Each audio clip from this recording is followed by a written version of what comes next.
Parte 1. A las 8:03, desapareció su sonrisa. No me cuelgues, Inés. Él ya está. Y la llamada se cortó. Eran las 8:03. La pantalla del móvil de Inés quedó en negro, su reflejo parpadeando sobre el vidrio. El corazón se le fue al suelo sin saber por qué.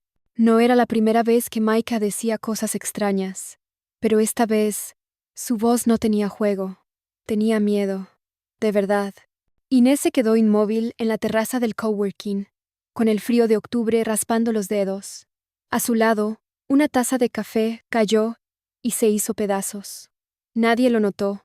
Todo en la ciudad seguía su curso, menos Maika. 2 horas antes, Maika había publicado una historia en Instagram. Sonreía con su bufanda de rayas, sentada en una terraza de lavapiés. Lo curioso, en el video, un hombre al fondo le tocaba el brazo. No era Elías. No era nadie conocido. Inés buscó el local. Entró. La cámara de seguridad no funcionaba desde el viernes. ¿Recuerdas a la chica?, preguntó al camarero. ¿La que pidió té blanco? Sí. Se fue sola, creo. Esa misma noche, revisando los mensajes, encontró uno sin enviar en el móvil de Maika. Si pasa algo, ya sabes dónde estuvimos aquel invierno. Inés se quedó helada. Nadie más sabía de ese lugar. Parte 2. El refugio del invierno pasado. Inés no dormía bien desde hace días. Su cabeza daba vueltas a cada palabra, cada gesto de Maika antes de desaparecer. Pero había algo concreto.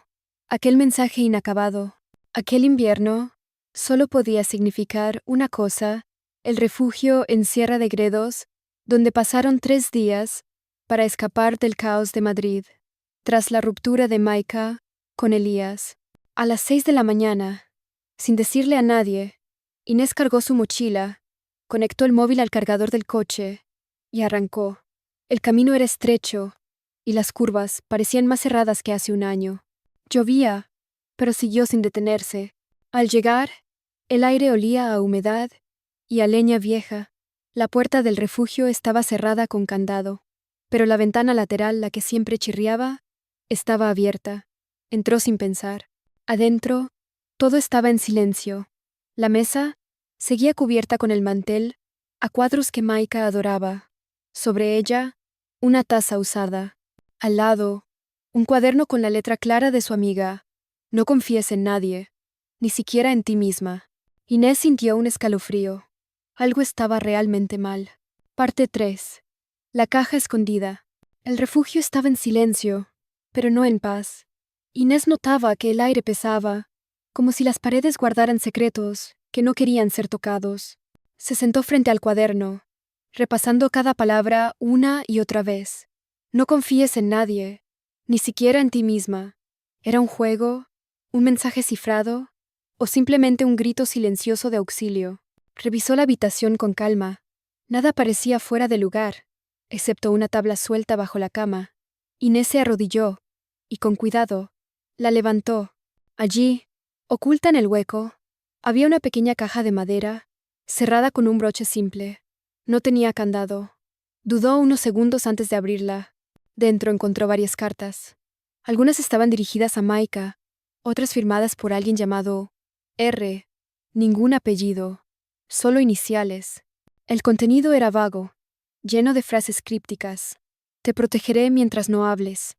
Volveré cuando sea seguro. También había una fotografía.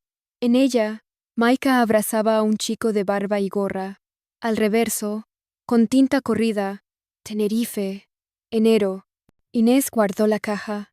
Ya no era solo una amiga preocupada, era parte de algo más grande, y tenía que saber qué. Parte 4. Trazos en la oscuridad.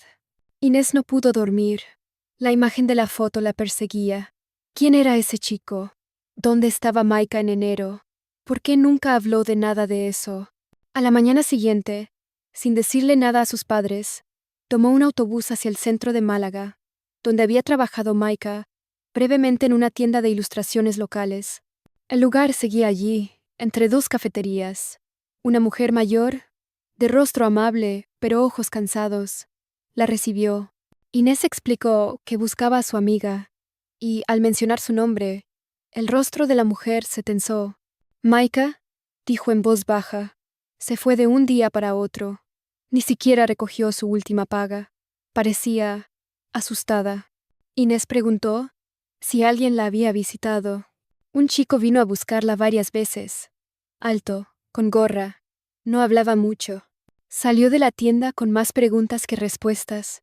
En una de las calles cercanas, vio un grafiti, una figura femenina con alas, como los que Maika solía dibujar. Debajo, la palabra sombra, en letras negras. No era una simple desaparición. Era un rastro, cuidadosamente escondido en el arte y los silencios. Y alguien no quería que lo encontraran. Parte 5. Rostros entre sombras. Inés decidió seguir esa pista, aunque la palabra sombra apenas era un susurro en medio del bullicio de Málaga. Volvió a su apartamento con la foto y el recuerdo del grafiti ardiendo en su mente. Esa noche, revisó mensajes antiguos, notas, cualquier rastro digital que pudiera conectar a Maika con ese enigmático joven de la gorra. En una vieja libreta encontró un dibujo, la silueta de un chico con gorra y una fecha tachada, justo enero. A su lado, una dirección apenas legible, un barrio a las afueras, conocido por sus callejones estrechos y murales.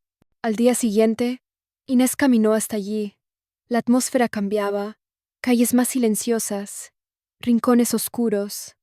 Un hombre mayor, sentado en la puerta de un taller, la miró con curiosidad cuando preguntó por sombra. No habla con extraños, dijo el hombre. Pero si quieres, puedo llevarte. Inés sintió un nudo en el estómago. Lo desconocido la llamaba. Esa era la frontera donde Maika desapareció, y también donde Inés debía llegar. Sin saber qué encontraría, cruzó el umbral hacia una verdad oculta en las sombras. Parte 6. La verdad bajo la luz tenue. El hombre mayor, que se llamaba Ramón, condujo a Inés por las callejuelas, hasta un edificio antiguo cubierto de grafitis. Allí, la figura de sombra no era un mito, sino un joven llamado Dani, un artista que había desaparecido justo cuando Maika se fue. Ramón explicó que Dani y Maika eran inseparables. Ambos buscaban un cambio, un nuevo comienzo en una ciudad que parecía no tenerlos en cuenta. Al entrar, Inés sintió como el aire se volvía denso, mezclado con el olor a pintura fresca y madera vieja. Dani apareció tras una cortina, su rostro marcado por la luz tenue y una expresión que mezclaba sorpresa y nostalgia. Inés sostuvo la foto, y, sin palabras, Dani asintió lentamente. La verdad salió en fragmentos. Maika no había desaparecido, sino que se había refugiado en ese pequeño refugio clandestino, donde Dani y otros jóvenes creaban arte y encontraban su voz. Maika estaba viva.